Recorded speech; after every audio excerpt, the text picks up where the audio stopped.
The Super Bowl is coming to New Orleans again, and everyone from the Governor John Bel Edwards to Trombone Shorty is excited about the news. By the time Super Bowl 58 kicks off in 2024, it will have been 11 years since the game's last visit to New Orleans. The NFL was overdue in returning the game to New Orleans, and owners expressed their enthusiasm by unanimously approving the bid. And who knows, the Sewerage and Water Board might actually have all of the city's pumps working by then. But I wouldn't hold my breath.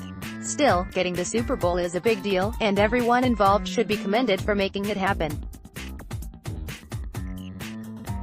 But as big as it is, the Super Bowl is only a first step in a series of big moves state, city and Saints officials hope to take in the next year to ensure the long-term future of big-time sports in New Orleans. A lot is on the line in the next year. If things go as planned, Super Bowl 58 will take place in a freshly renovated Superdome, which will serve as the impetus for signing the Saints to re-up their lease agreement with the state. State and Saints officials plan to propose a $450 million renovation of the Mercedes-Benz Superdome for legislative approval sometime in the next year. Michael DeMacher, NOLA.com. If they don't, the team could fall behind its peers in the hyper-competitive NFL, or worse, face an uncertain long-term future in the city. I don't want to be an alarmist. Saints owner Gail Benson could not be more steadfast in her commitment to keep the team here long-term. But officials can't afford to rest on their laurels. Small market teams like New Orleans need to have a long-term plan and vision to keep up with the Jerry Joneses of the NFL. Fortunately for New Orleans, we have a smart, dedicated team of local leaders who are doing exactly that.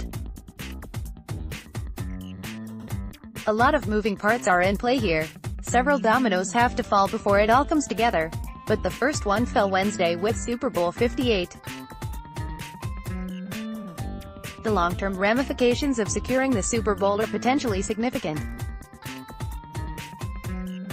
The momentum of landing the game could serve as an impetus for a proposed $450 million renovation of the Mercedes-Benz Superdome. The renovation project remains in the planning stage, but it won't be long before officials, led by Gov. Edwards, take the plan to the state legislature. In years past, the NFL would use a Super Bowl as a carrot to lure taxpayer support for a new stadium or major renovation. Build it and the Super Bowl will come. This time, the opposite approach is in effect. The Super Bowl is coming, so let's spruce up the place. What better way to showcase the progress and economic health of New Orleans than with a newly renovated Superdome? Now, whether Gov.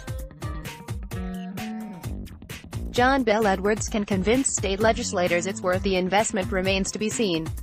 The state's not exactly rolling in discretionary revenue these days. Edwards will need to leverage all of his political capital to persuade North and Central Louisiana polls that a Superdome renovation is a priority. Considering the state of the state's finances and the recency of the last renovation, 2011, a Superdome renovation sounds like a want rather than a need or a must, to use Sean Payton parlance. It's going to be a tough sell. But where there's a will there's a way, and proponents of the stadium renovation are prepared for the task at hand. They plan to seek as little state funding as possible to make the project happen. Most of the funding, as much as 3/4 of the total sticker price, will come from the Superdome and the Saints. And the latter is important because the Saints have contributed relatively little to the stadium's construction costs over the years, especially when compared to their NFL peers. With the state in the red, the Saints and NFL need to dig into their considerably deep pockets to aid the cause. And from all accounts, they will. It's in their best interests to do so. The proposed upgrades in the Dome, additional bunker suites, increased concession outlets, are designed to enhance their bottom line. The renovation makes sense for the Saints.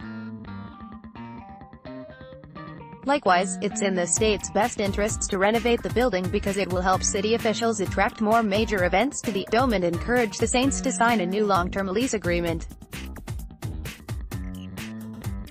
The Saints' lease agreement with the state expires in 2025.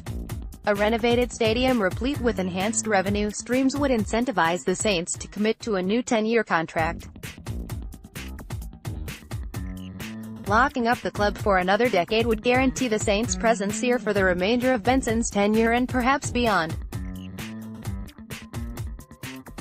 Benson, 71, has not announced the club's formal succession plan but said in April she plans to submit one to NFL Commissioner Roger Goodell in the near future. It will be important for the state to have the Saints locked into an ironclad lease when that day comes. As you can see, there's a lot at play here. Much more than just another Super Bowl. State legislators need to consider all of these factors when they hear Edwards pitch.